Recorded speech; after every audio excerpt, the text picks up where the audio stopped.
Fish fry சொன்னாலே பிடிக்காதுன்னு சொல்கிறக்கு ஆளே இல்லைங்க. எல்லாருக்குமே ரொம்பவே பிடிக்கும். ஆனால் எப்போ ஒரே மாடலில் செய்து கொஞ்சம் போர் அடிக்கிற மாதிரி இருக்குது. அதனால் இன்றைக்கி பார்த்திங்கன்னா நம்ம பீச் சைடில் செய்கிற மாதிரி கொஞ்சம் ட்ரை பண்ணியிருக்கோம். அது நம்மளோட ஸ்டைலையும் கொஞ்சம் சேர்த்து சும்மா சொல்லக்கூடாதுங்க, ரொம்ப சூப்பராகவே வந்திருக்கு. இந்த தடவை பார்த்திங்கன்னா நான் வாவல்லையும் மத்தியிலையும் ரெண்டும் மிக்ஸ் பண்ணி செய்திருக்கேன். ரொம்ப நல்லா இருந்துச்சு. இப்போது அந்த ரெசிப்பியை உங்களோட நான் ஷேர் பண்ணிக்கிறேங்க. நம்மளோட ஸ்டைலில் பீச் ஃபிஷ் ஃப்ரை எப்படி பண்ணுறதுன்னு பார்க்கலாங்க. Welcome to R channel cook with Suji.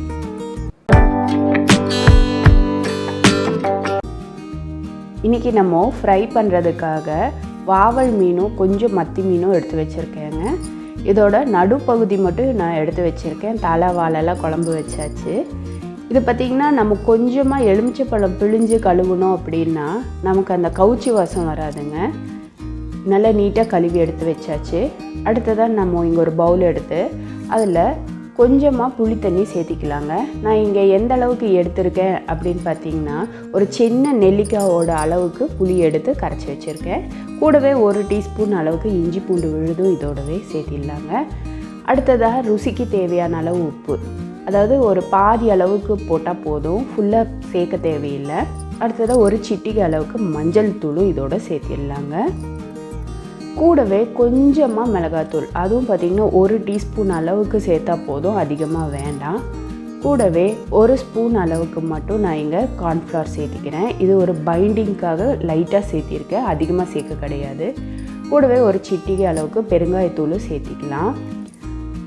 பொதுவாக மத்தி பார்த்திங்கன்னா கொஞ்சம் வாய்வு பிடிக்கிற மாதிரி இருக்கும், அதனால தான் நான் இங்கே கொஞ்சமாக பெருங்காயத்தூள் சேர்த்திருக்கேன். இப்போ இது எல்லாத்தையுமே நல்லா ஈவனாக கலந்து விட்டுறலாங்க. கட்டிகள் இல்லாமல் நல்லா கலந்து விட்டுறலாம். இந்த மிக்சர் பார்த்திங்கன்னா இந்தளவுக்கு கொஞ்சம் வாட்டரியாக இருந்தால் தான் நல்லாயிருக்கும். இப்போ இந்த மீன் எல்லாத்தையும் நம்ம இந்த மசாலாவில் சேர்த்து நல்லா கலந்து விட்டுறலாங்க. நான் இன்றைக்கி பார்த்திங்கன்னா நான் சொன்னது போல் வாவலும் மத்தியும் தான் எடுத்து வச்சுருக்கேன். இப்போது இதை நல்லா இந்த மசாலாவில் கோட்டார அளவுக்கு கலந்து விட்டுறலாம். நம்ம மசாலா பார்த்திங்கன்னா கொஞ்சம் தண்ணியாக தளர்த்தியாக தான் இருக்குது. அதாவது நமக்கு நார்மலாக நம்ம பண்ணுற ஃபிஷ் ஃப்ரைக்கு பண்ணுற மசாலா மாதிரி கொஞ்சம் கெட்டியாலாம் இல்லாமல் பார்த்திங்கனாலே தெரியும், கொஞ்சம் தளர்த்தியாக தான் இருக்குது. இது போல் கொஞ்சம் தளர்த்தியாக இருக்கும்போது அது பார்த்திங்கன்னா நல்லா ஊறி கொடுக்கும் நமக்கு. ஏன்னா அடுத்தது நம்ம ஒரு மசாலா பொடி ரெடி பண்ணி அது மேலே அப்ளை பண்ண போகிறோம். அப்போ அது ஒட்டி பிடிக்கணுங்கிறதுக்காக தான் நம்ம கொஞ்சமாக கார்ன்ஃப்ளவரும் இதோட சேர்த்திருக்கோங்க.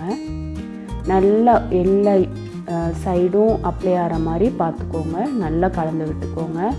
பார்த்திங்கன்னா உங்களுக்கு ஒரு சில சைடெல்லாம் அப்ளை ஆகாத மாதிரி தான் தெரியும், ஆனால் அந்த புளி தண்ணி நமக்கு நல்லா மேரினேட் பண்ணி கொடுக்கும். அந்த பொதுவாகவே பார்த்திங்கன்னா இந்த எலுமிச்சைப்பழ சாறோ இந்த புளி தண்ணி இதில் எல்லாம் நம்ம மீன் போட்டு புரட்டும் போது அதை நல்லா பிடிச்சி கொடுக்கறதுக்கு ஹெல்ப் பண்ணுங்க. இப்போ பார்த்திங்கன்னா எல்லாத்தையும் நல்லா அப்ளை பண்ணியாச்சு. இது பார்த்திங்கன்னா நமக்கு குறைஞ்சது ஒரு 2 மணி நேரமாவது ஊறணும். இப்போ அது ஊறட்டும். அதுக்குள்ளே இதுக்கு ஒரு மசாலா பொடி ரெடி பண்ணிக்கலாம். நான் இங்கே ஒரு பேன் வச்சுருக்கேன். இதில் ஒரு 2 ஸ்பூன் அளவுக்கு வர மல்லி எடுத்துருக்கேங்க. ஃப்ளேமை பார்த்திங்கன்னா சிம்மில் வச்சு நம்ம இதை லைட்டாக ரோஸ்ட் பண்ணி கொடுக்கலாம். ரொம்ப அப்படியே கருக்க விடணும், ரொம்ப வறுக்கணும் அப்படிலாம் அவசியம் இல்லைங்க. லைட்டாக சூடு பண்ணால் கூட போதுமானது. கூடவே காரத்துக்கு நான் இங்கே வரமிளகாய் சேர்க்குறேங்க. உங்களோட வரமிளகாயோட காரத்துக்கு ஏற்றாற்போல் உங்களுக்கு எந்த அளவுக்கு நீங்கள் வீட்டில் காரம் சேர்ப்பீங்க அதுக்கு தகுந்தாற்போல் மிளகாய் சேர்த்திக்கோங்க. இங்கே பார்த்திங்கனாலே தெரியும், அதாவது நமக்கு வறுபட்டிருக்கு, கை பொறுக்கிற சூட்டில் தான் இருக்குது, ரொம்ப கருக்கவும் விடலை. இந்த ஸ்டேஜில் இதை ஒரு பிளேட்டுக்கு மாற்றிடலாங்க. அதாவது மணம் வந்தால் போதும், லைட்டாக ரோஸ்ட் ஆனால் போதும். திரும்பவும் அதே பேனில் 1 ஸ்பூன் அளவுக்கு சீரகம் எடுத்துருக்கேங்க. அடுத்ததாக ஒரு 1/2 ஸ்பூன் அளவுக்கு சோம்பு எடுத்திருக்கேன். கூடவே 1 ஸ்பூன் அளவுக்கு குறுமிளகு எடுத்திருக்கேன். அடுத்ததாக நம்ம கடுகு பார்த்திங்கன்னா 1 டீஸ்பூன் அளவுக்கு போதுமானது. இது பார்த்திங்கன்னா கொஞ்சம் பெரிய சைஸ் ஊறுகாய் கடுகு, அதனால் நான் 1 ஸ்பூன் எடுத்திருக்கேன். கூடவே வெந்தயம் ஒரு 1/2 ஸ்பூன் அளவுக்கு எடுத்திருக்கேங்க. அடுத்ததாக 1 இன்ச் அளவுக்கு பட்டை ஒரு 2 துண்டாக எடுத்துக்கோங்க. நான் பெரிய சைஸாக இருந்ததுனால அப்படியே எடுத்துட்டேன். 1 இன்ச் அளவுக்கு இருந்ததுன்னா 2 பட்டையாக எடுத்துக்கோங்க, கூடவே 3 லவங்கம். இப்போது இது எல்லாத்தையும் நம்ம ஸ்லோ ஃப்ளேமில் வச்சே நம்ம வறுத்து கொடுக்கலாங்க. நான் சொன்னது போல் இது திரும்பவும் நம்ம எண்ணெயில் போட்டு எடுக்க போகிறோம், அப்புறம் நமக்கு ஃப்ளேவரே இல்லாமல் போயிடும். அதனால லைட்டாக வறுத்து கொடுத்தா போதுமானது. ரொம்ப போட்டு ஹை ஃப்ளேமில் வச்சு கருக்க விடணுன்னெல்லாம் அவசியம் இல்லை. கை பொறுக்கிற சூடு, அதாவது மிக்சர் ஜாரில் அடிக்கும்போது அது பவுடர் ஆகணும், அவ்வளோதான் இதோட வேலை. அந்த அளவுக்கு சூடானா போதும். இப்போ திரும்பவும் இந்த வரமல்லி மிளகாயெல்லாம் சேர்த்து அந்த பேன் சூட்லேயே இருக்கட்டும். கொஞ்சம் லைட்டாக ஆறுனதுக்கப்புறமா முதல்ல நம்ம மிக்சர் ஜாரில் வரமிளகாவை எடுத்து போட்டு லைட்டாக விப் பண்ணிக்கலாம். ஒன்றா சேர்த்து வரமிளகா அடித்தோம் அப்படின்னா வரமிளகா கொஞ்சம் அடிப்பட கொஞ்சம் டைம் பிடிக்கும். அதனால் ஃபஸ்ட்டு வரமிளகா சேர்த்திட்டு மீதி சாமான்கள் எல்லாம் அடுத்ததாக சேர்த்தி கொரன்னு அரைச்சா போதுங்க. ரொம்ப நைஸாக அரைக்கணும்னு அவசியம் இல்லை. கூடவே இதோட ஒரு சிட்டிகை அளவுக்கு மஞ்சள் பொடியும், இந்த பொடிக்கு தேவையான அளவு கொஞ்சமாக நம்ம உப்பும் இதோடவே சேர்த்திடலாங்க. நான் இப்போ இதுக்கு பார்த்திங்கன்னா கல் உப்பு தான் சேர்த்திருக்கேன். ஃபஸ்ட்டு மேரினேட் பண்ணப்போ பார்த்திங்கன்னா நான் நைஸ் உப்பு தான் சேர்த்திருப்பேன். இதுக்கு நம்ம கல் உப்பு தான் சேர்க்கணும். பார்த்திங்கன்னா இந்த அளவுக்கு கொரன்னு அரைச்சா போதும், ரொம்ப நைஸாக அரைக்கணும்னு அவசியம் இல்லை. அடுத்ததாக ஃப்ளேவருக்காக கொஞ்சமாக மட்டும் நான் இங்கே ஒரு பேக்கெட் அளவுக்கு மேகி மசாலா, அது பார்த்திங்கன்னா ஒரு 5 ரூபா பேக்கெட் அந்த அளவுக்கு ஒரு மேகி மசாலாவை அது கூட சேர்த்திக்கலாம். இதையும் லைட்டாக விப் பண்ணி இப்போ இந்த மசாலா பொடியை ஒரு பிளேட்டில் கொட்டிக்கலாங்க. கொட்டிட்டு அப்படியே பரவலாக பரப்பி விட்டுறலாம். இப்போ இதை எதுக்கு நம்ம இது போல் பரவலாக பரப்பி விட்டுருக்கோன்னு பார்த்திங்கன்னா, நம்ம 2 மணி நேரமாக ஒரு மீனை ஊற வச்சுருக்கோம் இல்லைங்களா, அதை லைட்டாக கலந்து விட்டுட்டு இந்த மசாலா பொடி மேலே துவச்சி எடுத்துக்கலாம். அதுக்கு தான் நம்ம இப்போ இது பிளேட்டில் பரவலாக வச்சுருக்கோம். இதை அப்படியே பவுலில் போட்டு கலந்தோன்னா ஒரு பக்கம் ஒட்டி பிடிக்காமல் அது போல் இருக்கும். அதனால தான் நம்ம இது போல் பிளேட்டில் வச்சுருக்கோம். இப்போ பார்த்திங்கன்னா ஏன் நான் கொஞ்சம் தளர்த்தியாக வச்சுருந்தேன்னு உங்களுக்கே தெரியும். அந்த மீனில் இருக்க அந்த கார்ன்ஃப்ளவர் மாவு தண்ணியில் இந்த மசாலாலாம் பாருங்கள் எந்த அளவுக்கு சூப்பராக கோட்டாயிருக்கு. 4 பக்கமும் நல்லா அப்ளை பண்ணி லைட்டாக ப்ரெஸ் பண்ணி விட்டிங்கனாலே போதும். அந்த கார்ன்ஃப்ளவர் நமக்கு இந்த மசாலாவை நல்லாவே ஒட்டி பிடிச்சி கொடுக்குங்க. அதுக்காக தான் நம்ம ஃபஸ்ட்டு மேரினேஷனில் கொஞ்சமாக ரொம்பலாம் அதிகமாகலாம் சேர்க்கணும் அவசியம் இல்லைங்க. லைட்டாக கார்ன்ஃப்ளவர் மாவு சேர்த்தா போதும், 1 ஸ்பூன் அளவுக்கு சேர்த்தாலே போதுமானது. இப்போ இந்த மசாலாவில் இந்த மீனெல்லாம் நல்லா துவச்சி எடுத்து வச்சாச்சு. அது ரொம்ப நேரம் ஊறணுன்னெல்லாம் அவசியம் இல்லைங்க. திரும்பவும் நான் இந்த பேன்லேயே 1 ஸ்பூன் அளவுக்கு தான் நான் எண்ணெய் சேர்த்திருக்கேன். இன்றைக்கி நம்ம பேன் ஃப்ரை தான் பண்ண போகிறோம், டீப் ஃப்ரை பண்ண போகிறது கிடையாது. அதனால 1 ஸ்பூன் அளவுக்கு, அதாவது சின்ன சட்னி குழிக்கரண்டி அளவுக்கு மட்டும் நான் இங்கே எண்ணெய் சேர்த்திருக்கேன்.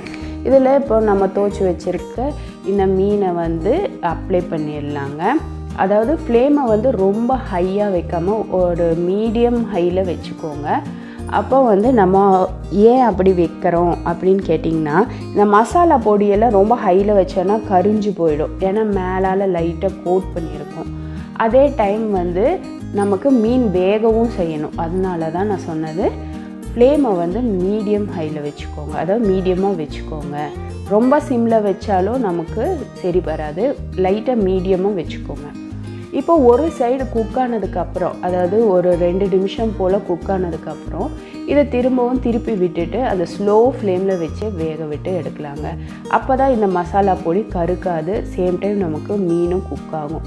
பார்த்திங்கன்னா இப்போது அடுத்த சைடு வெந்தாச்சு. இப்போ திரும்பவும் திருப்பி வச்சு 1 நிமிஷம், அதாவது ஒரு சைடு 2 நிமிஷம், திருப்பி போட்டு 2 நிமிஷம், அடுத்த சைடு திருப்பவும் திருப்பி போட்டு 1 நிமிஷம், மொத்தமாகவே 5 நிமிஷமே இதுக்கு அதிகம்தாங்க.